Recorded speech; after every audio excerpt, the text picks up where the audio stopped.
Welcome to Conversations. I'm Muqtadar Khan, your host, and today I'm going to talk to you about the crisis in Iran, but from a from a very particular perspective. I want to talk about the impact of the crisis in Iran and potential weakening of Iran as a state, and perhaps even if it essentially goes down into some kind of chaos and internal struggle as part of the regime stays in power and part of it is being challenged domestically. So, whatever happens if Iran becomes a weaker state, what kind of a strategic impact is it going to have on India and India's geopolitics? That is the question I want to address today.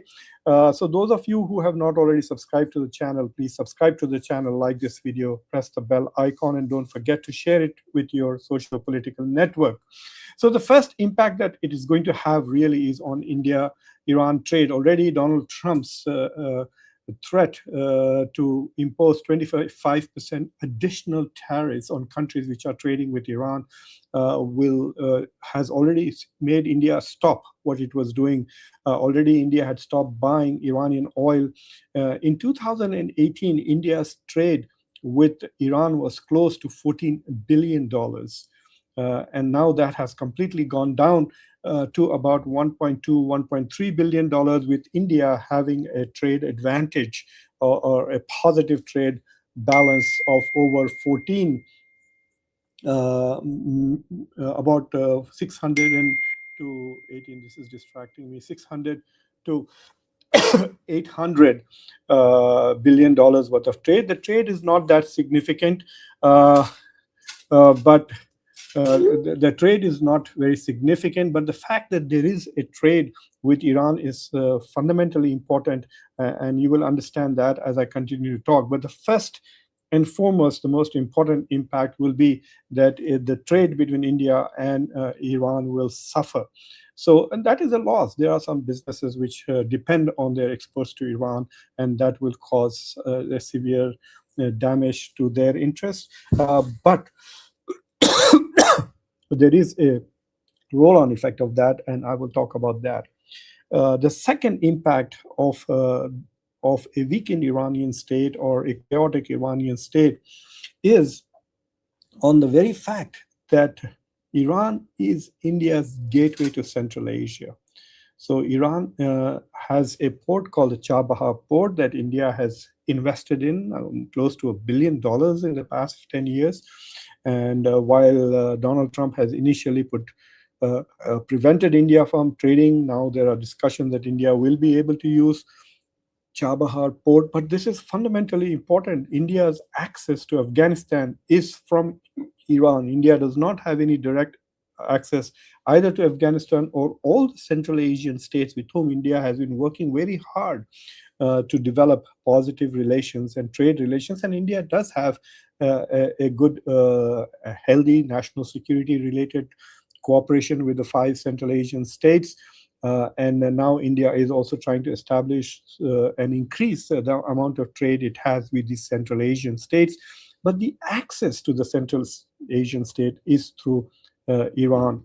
And if that closes down, then India will be completely cut off and strategically marginalized. India will be completely out of Central Asia.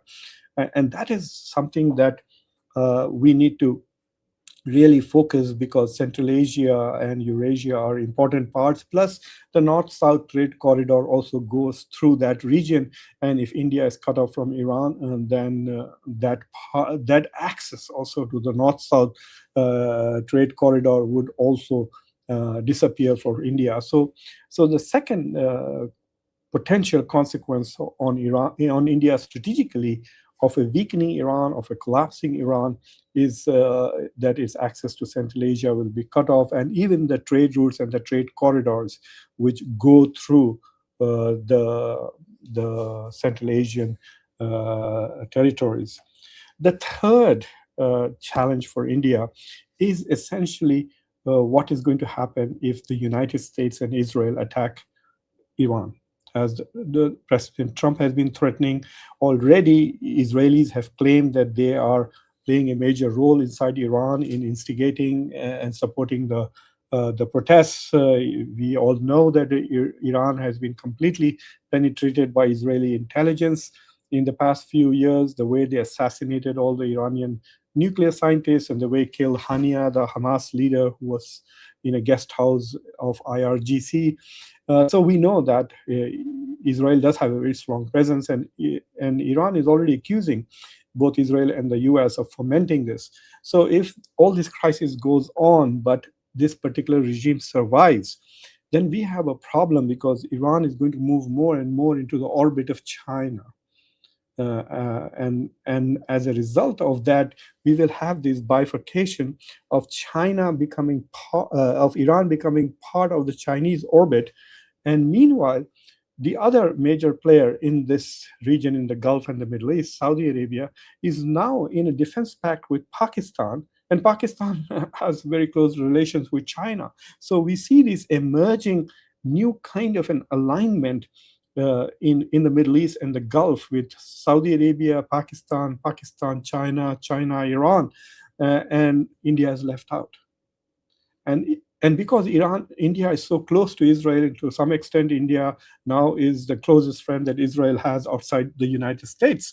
And all the so-called strategic partnerships and the frequent phone calls between Netanyahu and, for example, Prime Minister Modi. Modi has not made any phone calls to the Iranian leadership. And in Modi has not condemned the role of the US or Israel in fomenting domestic unrest in Iran. So given all of this silence of India on Iran, it is but natural that whatever regime emerges out of it, or if this regime survives, they are not really going to consider Iran as a very good friend. And if you recall, when Operation Sindoor was happening, the foreign minister of Iran had come to New Delhi, and some of the pro-Modi, pro-government television channels had abused the foreign minister of Iran, had even called him essentially, I think, a pig. So already there is some tension there, and this could get exacerbated because Iran has been a good friend of India, but at its moment of crisis right now, India is not standing with Iran. And so countries, whether it is Gaza, whether it is Venezuela, whether it is Iran, whether it is Greenland, are all realizing that in moments of crisis, India doesn't stand with anybody. So at least when India was at war, the Iranians sent their foreign minister to negotiate, to offer to mediate. India is offering nothing. So I think that if this regime collapses or some weaker version of this regime emerges, it will have a negative impact on India's role in the Gulf with respect to Iran. And I think China's influence and presence in that region will increase to the detriment of both the United States and India. If the US is going to do something about this, then it needs to go in completely and install a government that is pro-United States. Anything short of that will increase the Chinese influence in this, because at the moment that China and Iran maintain a strategic distance while also having a strategic partnership. If you remember, they signed a 25-year deal. China is the 90% buyer of Iranian oil. India doesn't buy Iranian oil. In spite of the sanctions, the Chinese continue to buy Iranian oil and is Iran's biggest trading partner. So in that sense, you could argue that India would lose an important partner in the Gulf to the advantage of China.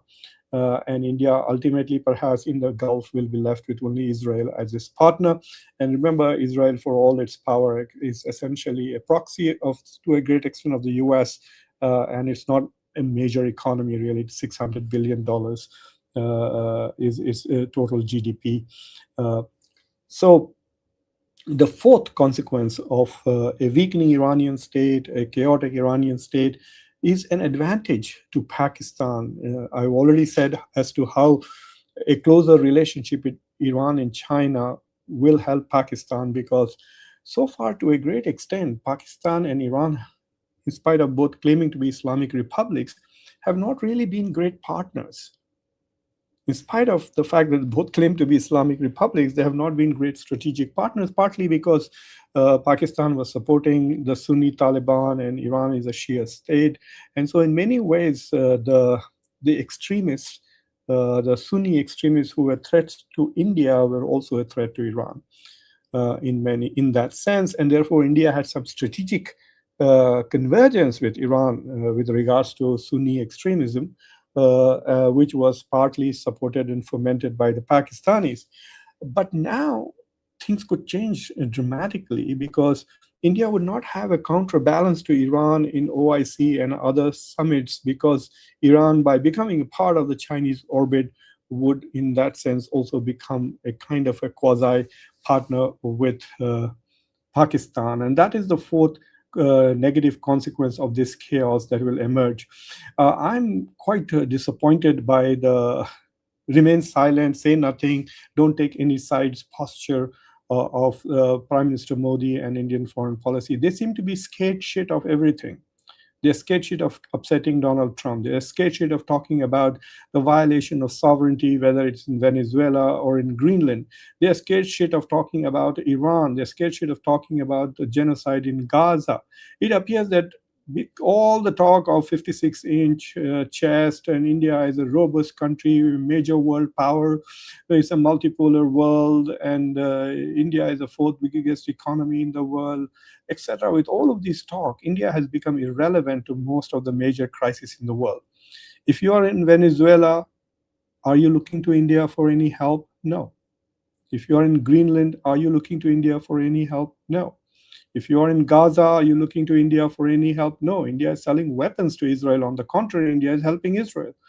And if you are in Iran at this moment, who is coming to your help?